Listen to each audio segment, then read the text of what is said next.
You're about to give away your company, and no one in this room even realizes it. The words weren't loud. They weren't sharp, but they landed. Soft, precise, and suddenly, impossible to ignore. The room had been glowing just moments before. Golden chandeliers reflecting off crystal glasses, low murmurs of confidence floating between tailored suits and polished smiles. Deals were being finalized. Futures decided over 12-inch plates and $200 bottles of wine. At the center of it all sat Daniel Whitmore, his watch catching the light every time he moved his hand, his voice calm, controlled, used to being followed. He didn't look at the servers. He never did. To him, they were part of the furniture, silent, efficient, forgettable. And in the far corner of the room, standing still with a tray balanced effortlessly in one hand, was Emily Carter. She had been there for hours, refilling water, clearing plates, listening, always listening. No one asked her name. No one noticed the way her eyes moved. Not distracted, not bored, but focused, calculating, absorbing every word spoken at that table as if it mattered. Because to her it did. When the conversation shifted, slightly, almost invisibly, Emily's grip tightened just a fraction. A phrase slipped out. Not in English. Not fully, but enough. Just enough to make her heart skip once. She didn't react. Not outwardly. She stepped forward, placed a fresh glass of sparkling water beside one of the investors, her movements smooth, practiced, invisible. But her mind was no longer in the room. It was somewhere else. Numbers, structures, implications threading together faster than anyone at that table could process. Daniel leaned back slightly, nodding as the foreign partner across from him continued speaking, his translators summarizing with confident ease. Everything sounded right. Everything felt right. That was the danger. Emily hesitated. Just for a second. Her eyes flicked toward Daniel, then to the contract resting beside his hand, then back to the man speaking. She could walk away. No one would question it. No one would remember her. That was how it always worked. The quiet one stayed quiet. The invisible one stayed safe. But something in her expression shifted. Not fear. Not urgency. Decision. She stepped forward again. This time, not as a server. Her voice, when it came, was low, controlled, almost gentle. You're not gaining equity. A pause. The room didn't stop. Not yet. You're giving it away. That was when the silence began. It didn't crash. It spread. Slowly. Like something unseen pulling the air out of the room. Daniel's hand froze mid-motion. The translator stopped speaking. The man across the table blinked once, then twice. And for the first time that night, every eye turned to her. Emily didn't move. She didn't lower her gaze. She simply stood there, tray still in hand, as if she had said nothing unusual at all. But her eyes steady, unshaken, certain. And in that moment, the woman no one had noticed became the only person in the room who mattered. Daniel did not speak immediately. He did not need to. The shift in the room said everything. His fingers slowly lowered the pen onto the table, the faint click echoing louder than it should have. Across from him, the foreign partner adjusted his cufflinks, a subtle movement, but not subtle enough. Something had changed. Daniel's eyes moved from the contract to the translator, then finally to Emily. Not dismissive this time. Not indifferent. Focused. Explain that, he said quietly. Not to the translator. To her. Emily did not rush. She stepped closer, placing the tray gently onto an empty side table. Her movements were the same as before. Calm. Measured. But now, every step was being watched.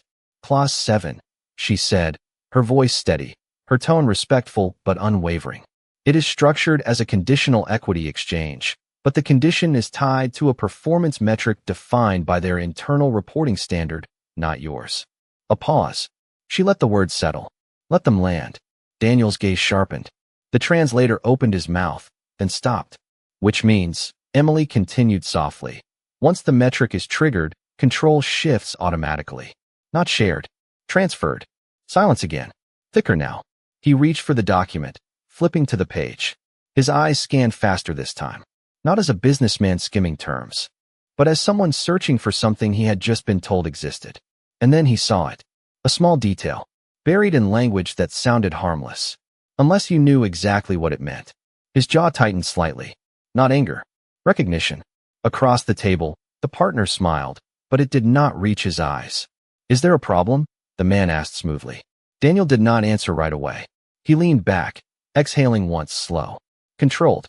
Then he closed the folder. "We are not signing this tonight," he said. Just like that. No raised voice. No explanation. But the weight of it was absolute. One of the investors shifted in his seat. Another reached for his glass, then thought better of it. The translator looked down, avoiding eye contact. And Emily remained still. She did not look satisfied. She did not look nervous. She simply watched. The partner's smile faded, replaced by something sharper. "Perhaps there has been a misunderstanding," he said, his tone still polite, but tighter now. "Your server seems to have an active imagination." A few quiet chuckles attempted to follow. They did not last. Daniel's gaze did not leave the man. "No," he said calmly. "She does not." That was when the room changed again. Not loud, not dramatic, but final. The kind of shift you cannot undo. Emily lowered her eyes slightly, not in submission, but in restraint. She had said what needed to be said. Nothing more. Daniel tapped the closed contract once with his finger, then looked at her again. Longer this time. Studying. Not just what she said, but how. "Where did you learn to read contracts like that?" he asked. The question hung there. Simple. Direct. But underneath it, something else. Not curiosity alone. Suspicion. Emily hesitated. Just briefly. Not because she did not have an answer, but because she had already decided long ago not to give it easily. "I listen," she said quietly. It was not the answer he expected, and somehow, that made it harder to dismiss. Daniel held her gaze for a moment longer, then nodded once. Not approval. Not yet. But something close. Something earned. Around them, the room slowly began to breathe again. Conversations resumed, quieter now. Careful. As if everyone had just witnessed something they could not quite explain. And in the middle of it all, the woman who had been invisible an hour ago returned to silence. But this time, it was not because no one saw her. It was because no one dared to interrupt it. The deal was over, but no one stood up. Not yet. The air still carried the weight of what almost happened. Daniel remained seated, his hand resting lightly on the closed contract, as if confirming it was real. Then, without looking away from Emily, he spoke again. "Stay." It was not a request. It was not even directed loudly enough for the rest of the room to react. But she heard it. Emily paused mid-step, a folded napkin in her hand. For a moment, it seemed like she might continue walking, like she might disappear back into the rhythm of the restaurant where she belonged. But she did not. She turned, slowly, carefully, and stepped back toward the table. Not too close, just enough to be part of the conversation. Daniel gestured to the empty chair beside him. She did not sit. Instead, she remained standing, her posture straight, her expression neutral. "I am still working," she said softly. It was not defiance. It was a boundary. Something about that made one of the investors shift uncomfortably. Daniel noticed. He leaned back slightly, studying her again, this time with something more deliberate behind his eyes. "Then we will keep this brief," he replied. A pause. "Then, walk me through it again." Around them, a few heads turned. Subtle. Curious. The kind of attention that pretends not to be attention. Emily glanced at the contract, then back at him. "You already saw it," she said. "I want to hear it from you." The words were calm, but firm. She nodded once. Not eager, not hesitant, just certain. "They structured the agreement to mirror a partnership," she began, her voice low enough to remain private, but clear enough that every word carried. "But the reporting trigger is based on a metric they control entirely. It allows them to define underperformance without external validation." Daniel listened without interruption. "Once that threshold is declared," she continued, "the equity reallocation clause activates automatically. There is no renegotiation, no appeal. Control shifts." She stopped, letting the silence do its work again. One of the men across the table cleared his throat. "That is a rather bold interpretation," he said, forcing a smile that did not hold. Emily did not look at him. She did not need to. "It is not interpretation," she replied quietly. "It is structure." The difference hung in the air. Daniel's fingers tapped once against the table. Not impatience. Recognition. He had seen contracts like this before. Not often, but enough to understand what she was saying. What he almost signed. He exhaled slowly, then leaned forward, resting his forearms on the table, his attention narrowing completely on her. "And how did you catch it?" he asked. Not accusing, Not testing, just direct. Emily's gaze lowered briefly to the edge of the table, then lifted again. Steady. They repeated the same phrasing twice, she said. Once in the summary, once in the clause. But the definitions did not match. A small detail, almost invisible, unless you were looking for it. Daniel's expression shifted, just slightly. Respect did not come easily to him, but it was there now. Quiet, undeniable. You read the entire contract? He asked. Emily shook her head. No, a pause. I listened. That answer again. Simple, but impossible to ignore. Around them, the room had gone quieter once more. Not because they were told to be silent, but because something in this exchange demanded it. Daniel leaned back again, his eyes still on her. Calculating. Reframing. You are not just a waitress, he said finally. It was not a question. Emily did not smile, did not react. Tonight, I am, she answered. And somehow, that carried more weight than anything else she had said. No one asked her to leave, but the moment had already stretched longer than it should have. Emily reached for the tray again, her fingers steady, her movements returning to something familiar, something safe. The rhythm of service, the quiet steps, the invisible roll. But before she could turn away, Daniel spoke again. What is your name? It was a simple question. Basic. Expected. Yet something in the way he asked. It made the entire table listen. Emily paused, not out of hesitation, but intention. Then she answered. Emily. No last name. No extra detail. Just enough. Daniel nodded once, as if committing it to memory. Emily, he repeated quietly, testing the sound of it. Across the table, one of the investors leaned in slightly, curiosity no longer hidden. You said you only listened, he said, his tone lighter now, almost conversational. That is quite a skill. Emily gave a small nod. It is a habit. She did not elaborate. She did not need to. Silence followed again, not uncomfortable this time. Measured, observing. Daniel tapped the edge of the contract once more, then slid it a few inches away from himself, as if putting distance between him and the mistake he almost made. Do you know what this deal was worth? He asked. Emily glanced at the folder, then back at him. Approximately $200 million in projected value, she said. No hesitation. No guesswork. The number landed. One of the men at the table exhaled under his breath. Daniel's expression did not change, but something behind his eyes shifted again. And you stopped it, he said. Not praise. Not accusation. Just fact. Emily shook her head slightly. You stopped it, she replied. I only said something. The distinction mattered. It always did. Daniel leaned back in his chair, studying her in a way that was no longer about the deal. It was about her. About the gap between what she appeared to be and what she clearly was. You said something that no one else in this room caught, he said. Not my analysts.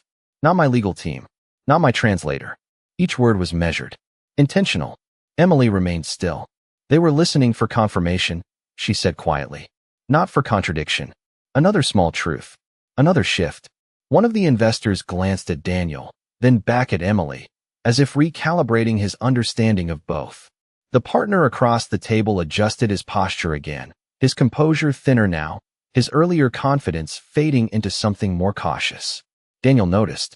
He always noticed. But his focus returned to Emily almost immediately. How long have you been working here? He asked. 6 months, she answered. Before that, a pause. Brief. Controlled. Somewhere else. It was not evasive. It was final. Daniel did not push. Not yet. Instead, he reached into his jacket and pulled out a card, placing it gently on the table between them. Not sliding it toward her, just placing it there. An option. When your shift ends, he said, his voice calm. I would like to continue this conversation. The room went still again. Not because of the offer itself, but because of what it implied. Emily looked at the card, then at him. Her expression did not change.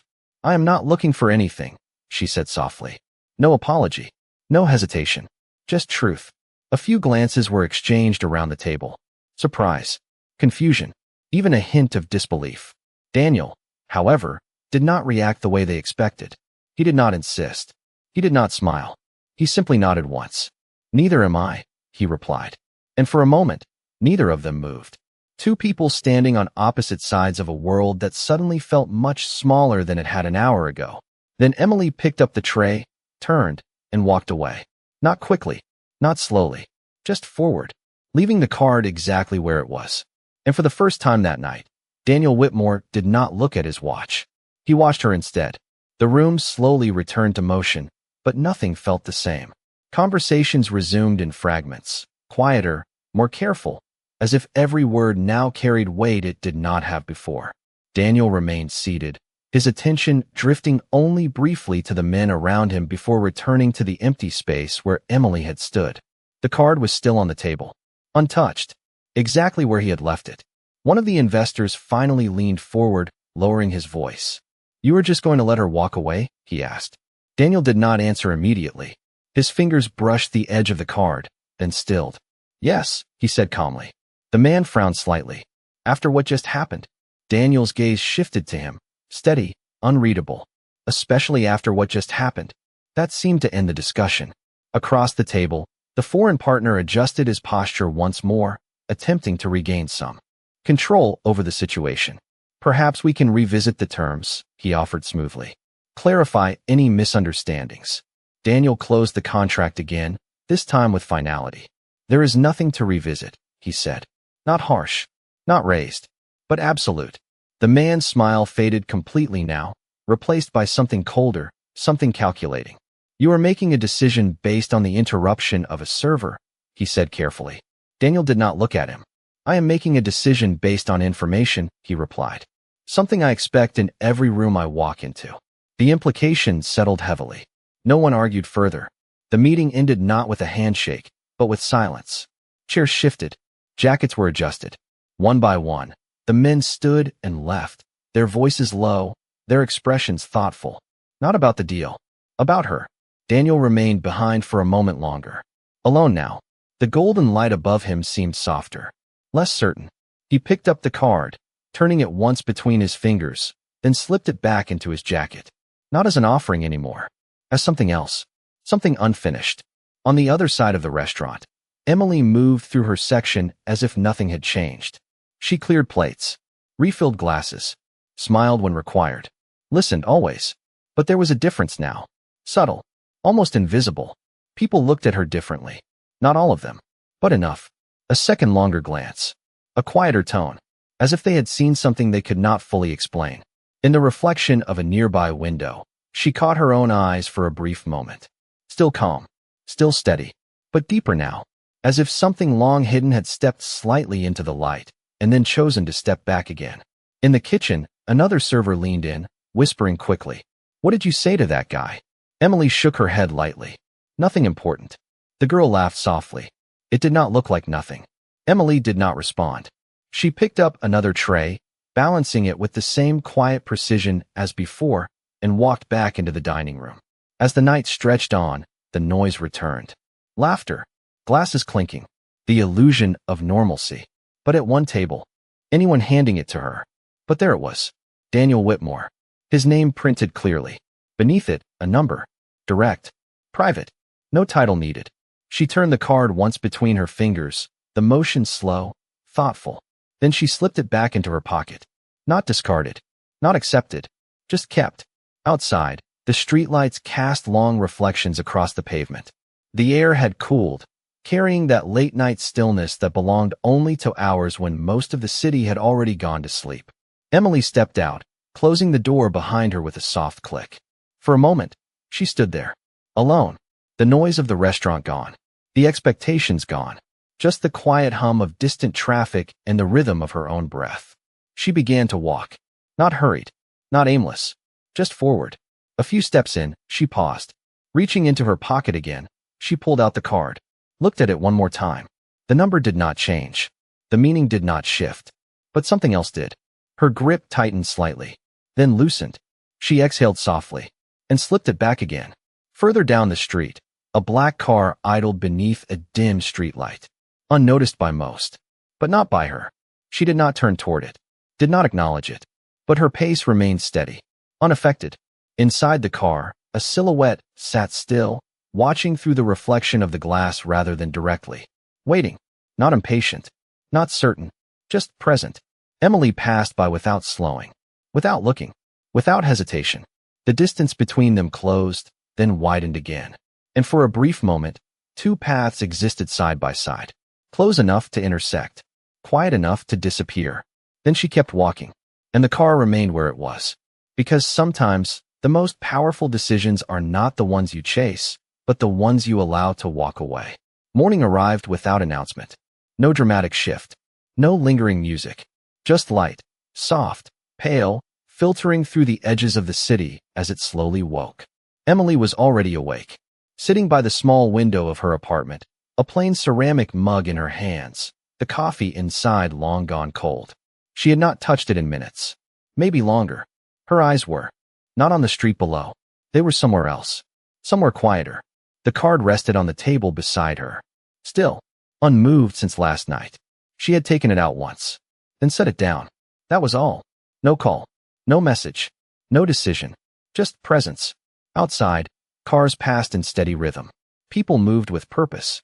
Another day beginning. Another version of the same world. Inside, everything remained still. Emily reached for the mug, lifting it slightly before setting it back down again. Her fingers lingered on the edge, then shifted, slowly, toward the card. She picked it up, turned it once. The surface smooth, unmarked except for the name. Daniel Whitmore. It did not feel heavier, but it carried weight. Not of opportunity, not of change, of direction. She knew what a call would mean. Not just a conversation. A shift. A door that, once opened, would not close the same way again. And she had spent a long time choosing the doors she walked through. Carefully. Intentionally. A quiet breath left her. She stood, moved to the sink, rinsed the mug. Simple motions. Grounding. Familiar. Then back again. The card still in her hand. Her phone rested nearby. Silent. And used. She looked at it. Then away. Then back again. Not indecision. Consideration. The kind that does not rush. The kind that listens before it acts. Somewhere across the city, in a glass building that caught the morning sun like a mirror, Daniel stood by his office window. The city stretched beneath him, sharp and precise. Controlled. Measured. Just the way he liked it. But today, something did not fit. His desk was untouched. No emails open. No calls made. The contract from last night sat in front of him, closed, but not forgotten. He had reviewed it again before sunrise. Line by line. Every clause. Every word. She had been right. Not partially. Completely. His reflection stared back at him in the glass. Calm. Collected. But behind it, something else. Not doubt. Not regret. Awareness. He turned, walking back to his desk, picking up his phone. Paused. Then set it down again. He did not chase uncertainty. He did not wait either. But this was neither. It was something he did not often encounter. Something that did not respond to pressure or timing. Something that required patience. Back in the apartment, Emily finally moved. She picked up her phone, unlocked it. The screen lit softly in her hand. The number on the card did not need to be memorized. She had already seen it enough times. Her fingers hovered for a second, then began to move. One digit, then another. Slow. Exact. No hesitation. She stopped just before the final number. The room felt quieter. Not because of sound, because of weight. Then she pressed it. The call did not ring long. One tone. Two. Then a click. Silence on the other end. Brief. Expectant. Emily did not speak immediately. She did not need to. Neither did he. And in that space between words, something shifted again. Not visible. Not loud. But certain. The kind of moment that does not announce itself, yet changes everything that follows. The silence on the line did not feel empty. It felt measured. Like both of them were deciding, in real time, how much of themselves to reveal. Daniel was the first to speak. I was wondering when you would call. His voice was calm. Not surprised. Not triumphant. Just certain. Emily leaned slightly against the edge of the table, her fingers resting lightly on the surface. I was not sure that I would, she replied. Honest. Direct. No attempt to soften it. On the other end, there was a brief pause. Not discomfort. Consideration. And yet you did, he said. Yes. No explanation followed. None was needed. Another quiet moment passed. The kind that would make most people uneasy. But neither of them filled it. They let it exist. I reviewed the contract again this morning, Daniel said finally. You were right. Emily closed her eyes for a fraction of a second. Not in relief. Not in satisfaction. Just acknowledgement. I know, she said softly. It was not arrogance. It was clarity. Daniel exhaled slowly, the sound barely audible through the line. My entire team missed it. They were not looking for it, Emily replied. Same tone, same steadiness. Most people do not. That landed, not as criticism, as truth. Daniel leaned back in his chair, his gaze drifting toward the window, but not really seeing the city anymore. That is not a skill you pick up serving tables, he said. Emily did not answer immediately. Her eyes moved to the window in her apartment, the light shifting slightly as the morning grew brighter. No, she said. A pause. Then nothing more. He waited. She did not continue. That was new for him. Conversations in his world were transactional. Information moved quickly, efficiently. This was different. You said last night that you listen, he continued. People underestimate what they say when they think no one is paying attention, she replied. They reveal patterns, assumptions, intentions. Her voice remained even, controlled. But beneath it, there was something else. Experience. Daniel's fingers tapped lightly once against his desk. And you have been listening for a long time, he said. Not a question. Emily's gaze lowered slightly, then lifted again. Long enough. Another answer that ended exactly where she wanted it to. Daniel almost smiled. Not because of what she said, because of what she did not. I would like to meet, he said. Direct. No framing. No negotiation. Emily turned the card over in her hand, though she already knew what was on both sides. Why? She asked. Simple, but precise. He did not hesitate. Because I do not make decisions without understanding what I am dealing with, he said. And right now, I do not. That was the closest he came to admitting uncertainty. Emily considered that. Not the words. The intent behind them. You already know enough, she said quietly. Do I? His tone did not challenge. It invited. A subtle difference. She walked slowly across the room, stopping near the window, looking out at the street below.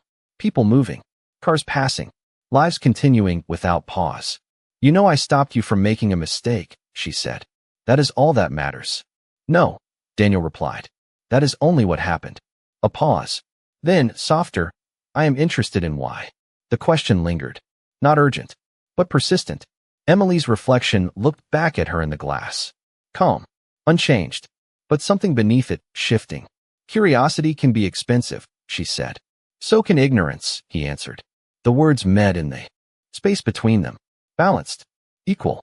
For a moment, neither spoke. Then Emily exhaled quietly. Not surrender. Not resistance. Decision. There is a coffee shop, she said. Corner of 8th and Maple. Daniel straightened slightly. Time. Noon, she replied. No negotiation. No adjustment. Just a point in time. He nodded, even though she could not see it. I will be there. She did not respond right away. Her eyes remained on the street, watching the rhythm of the world that had nothing to do with either of them. Then, softly, do not be late. A faint pause. Then the line ended. No goodbye. No confirmation. Just silence. And in that silence, something had already begun. Noon arrived without announcement, just as the morning had. The coffee shop on the corner of 8th and Maple was quiet in that in-between hour, when the rush had passed but the afternoon had not yet begun. Light filtered through large windows, settling softly over wooden tables and the low hum of distant conversation. Daniel was already there. 5 minutes early. Not because he needed to be, because he chose to be. He sat near the window, a black coffee untouched in front of him, his posture relaxed but his attention precise, scanning every reflection, every movement in the glass. He did not check his watch. He did not look at his phone. He waited. The door opened. Not loudly, not dramatically, just enough. Emily stepped inside, her presence as quiet as it had been the night before, but no longer invisible. She wore no uniform now, just a simple coat, her hair pulled back, her expression the same, calm, unreadable, composed. She spotted him immediately. Of course she did. And without hesitation, she walked toward the table. Daniel stood as she approached. Not out of habit, out of recognition. She stopped across from him, not sitting right away. Studying, measuring. Then she took the seat. You are early, she said. So are you, he replied. A small pause. Then silence. Not awkward, just present. The kind that demands attention rather than filling. A server passed by, placing a menu near her. Emily glanced at it briefly, then closed it without reading.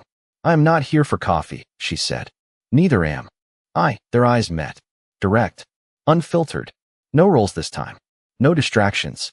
Just two people who understood that something had already shifted before either of them spoke. Daniel leaned forward slightly, resting his hands on the table. You said curiosity can be expensive, he began. I am willing to pay for it. Emily did not react to the words. Not the way most would. That depends on what you think you are buying, she said. Calm. Controlled. He nodded once, accepting the correction. Then let me ask it differently, he said. Why did you say something last night? The question settled between them. Simple, but not small. Emily looked at the table for a moment, her fingers resting lightly against the edge, tracing nothing in particular. Then she lifted her gaze. Because it was wrong, she said. No hesitation. No added explanation. Daniel studied her. You could have stayed silent. Yes. You did not. A pause. Then, softer, most people would have. Emily's expression did not change. Most people are not responsible for what they understand, she said. The words were quiet, but they carried something deeper than confidence. Conviction. Daniel leaned back slightly, considering that. Not just the statement. The weight behind it. That sounds like experience, he said. Emily did not deny it. She did not confirm it either.